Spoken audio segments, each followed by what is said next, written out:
आकाश आनंद सिर्फ 47 दिनों में कैसे मैच्योर हो गए, ये सबसे बड़ा सवाल है। दरअसल 18वीं लोकसभा चुनाव के प्रचार के बीच में मायावती ने अपने भतीजे आकाश आनंद को पार्टी में दिए गए नेशनल कोऑर्डिनेटर के पद से ये कहकर हटा दिया था कि आकाश अभी परिपक्व नहीं हुए हैं, यानी कि मैच्योर नहीं हुए हैं। लेकिन इन 47 दिनों में आखिर ऐसा क्या हो गया कि आकाश आनंद को 23 जून 2024 के दिन पार्टी ने वापस से विश्वास जताते हुए नेशनल कोऑर्डिनेटर का पद एक बार फिर दे दिया है। आखिर इस सब के पीछे क्या वजह होगी, समझने की कोशिश करते हैं। मेरा नाम है सैयद सोबान, आप देख रहे हैं स्विच। उत्तर प्रदेश में इस बार लोकसभा चुनाव में कांग्रेस और समाजवादी पार्टी के गठबंधन ने पिछले चुनाव के मुकाबले बेहतरीन प्रदर्शन किया है। अखिलेश यादव की समाजवादी पार्टी ने 37 और कांग्रेस ने 6 सीटों पर जीत दर्ज की है, यानी गठबंधन को यहां पर 43 सीटें मिली हैं। बीजेपी ने 33 सीटों पर जीत दर्ज की है। एनडीए की गठबंधन वाली पार्टियों में अपना दल ने 1 सीट और आरएलडी ने 2 सीटों पर जीत दर्ज की है। लेकिन यहाँ गौर करने वाली बात यह है कि बीएसपी ने यूपी में एक भी सीट नहीं जीती है। लेकिन आप चंद्रशेखर आजाद की पार्टी की बात करेंगे तो इन्होंने यहाँ पर 1 सीट जीती है। चंद्रशेखर खुद नगीना सीट से जीते हुए हैं। आपको यहाँ पर बता दें कि चंद्रशेखर आजाद और उनकी पार्टी पिछड़े समाज की बात करती आई है, साथ में मुस्लिमों की भी वो बात करती रही है। बीएसपी ने 2019 के चुनाव में समाजवादी पार्टी के साथ गठबंधन में चुनाव लड़ा था और 10 सीटों पर जीत दर्ज की थी। लेकिन उत्तर प्रदेश में पार्टी 10 से 0 हो जाएगी, ऐसा शायद मायावती ने भी नहीं सोचा होगा। अब आकाश आनंद जिस तरह से 2024 लोकसभा चुनाव के लिए प्रचार प्रसार में जुटे हुए थे, तो एक्सपर्ट्स ये मान रहे थे कि बीएसपी कुछ बेहतर परफॉर्मेंस दे सकती है, लेकिन ऐसा हुआ नहीं। आकाश आनंद के साथ क्या कुछ हुआ है पिछले कुछ समय में, इसको समझने की यहाँ पर कोशिश करते हैं। दरअसल उत्तर प्रदेश में विधानसभा के लिए उपचुनाव भी होने हैं और एक बार फिर बीएसपी इन चुनाव में वापसी करने की सोच रही है। ऐसे में मायावती ने एक बार फिर से आकाश आनंद को आजमाने की सोची है कि लोकसभा न सही, कम से कम विधानसभा में बीएसपी की परफॉर्मेंस बेहतर हो सके और पार्टी का जो खोया हुआ रुतबा था और जो आत्मविश्वास था वो वापस लौट सके।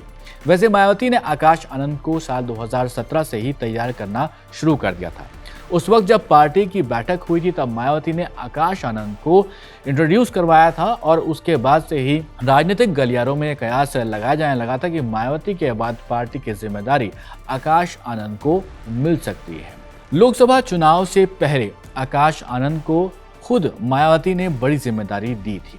आकाश आनंद को पार्टी का नेशनल कोऑर्डिनेटर बनाया गया था और साथ ही मायावती ने इनको अपना उत्तराधिकारी भी घोषित किया था। हालांकि मायावती ने उत्तर प्रदेश की जिम्मेदारी अपने पास ही रखी थी। चुनाव शुरू होने के साथ ही मायावती की रैलियां शुरू हुई थी। उसके बाद साथ में ही आकाश आनंद की रैलियां भी आप देख रहे थे। आकाश आनंद युवाओं में काफ़ी पॉपुलर हैं। जाहिर है कि वो खुद एक यंग फेस है, लेकिन आकाश आनंद जब भी भाषण देते थे तो काफ़ी गर्मजोशी के साथ भाषण वो दे रहे थे। कई बार ऐसे भी इंसिडेंट्स हुए कि वो ज़रूरत से ज़्यादा शायद भूल गए। सीतापुर में एक रैली में कुछ ऐसा ही हुआ था। आकाश आनंद बोल रहे थे और उन पर बाद में एफआईआर भी हो गई। इसके बाद पार्टी ने आकाश की रैलियों को बंद किया। इसके बाद 7 मई को मायावती ने इस बात की घोषणा कर दी थी कि आकाश को खुद वो जो है अपने उत्तराधिकारी और नेशनल कोऑर्डिनेटर के पद से वो हटा रही हैं। अब सवाल ये भी बनता है कि आखिर उस रैली में आकाश आनंद ने ऐसा क्या बोल दिया था तो एफआईआर की नौबत आ गई। 28 अप्रैल को सीतापुर में बीएसपी की एक रैली हुई। इस रैली में आकाश आनंद को जनता को संबोधित करना था। हमेशा से ही जोश के साथ जनता को संबोधित करने वाले आकाश आनंद ने आपत्तिजनक टिप्पणी करते हुए बीजेपी को आतंकियों की पार्टी बता दिया। इसी वजह से बीजेपी के कुछ कार्यकर्ताओं की तरफ से ये एफआईआर दर्ज करा दी गई थी। मायावती अगर देखा जाए तो खुद भी विवादित बयानों से बचती रही हैं। मायावती खुद अपने बयानों पर काफ़ी रिसर्च करके ही अपनी बात को रखती हैं।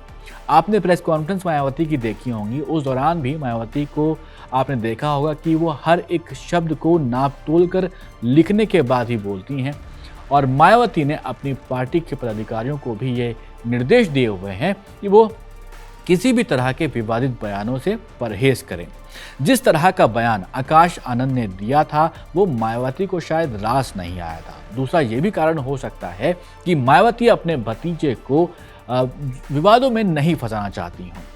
और कुछ रिपोर्ट्स में इस बात का भी जिक्र मिल रहा है कि बीएसपी को कहीं ना कहीं इस बात का अंदाज़ा लग गया था कि परफॉर्मेंस इस बार के चुनाव में ख़राब होने वाला है। ऐसे में मायावती को लगने लगा था कि कहीं हार का जो ठीकरा है वो उनके भतीजे आकाश आनंद के माथे न पड़ जाए।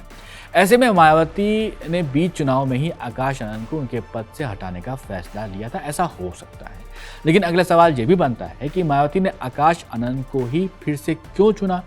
कई रिपोर्ट्स में सूत्रों के हवाले से इस बात की खबर मिलती है कि आकाश आनंद की वापसी बिल्कुल तय ही थी।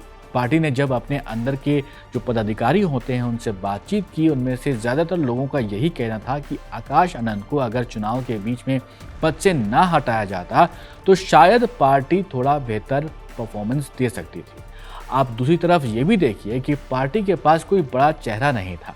मायावती के बाद आकाश आनंद एक चेहरा बनकर उभरते हुए नजर आ रहे थे, जिनको युवा पसंद भी कर रहे थे।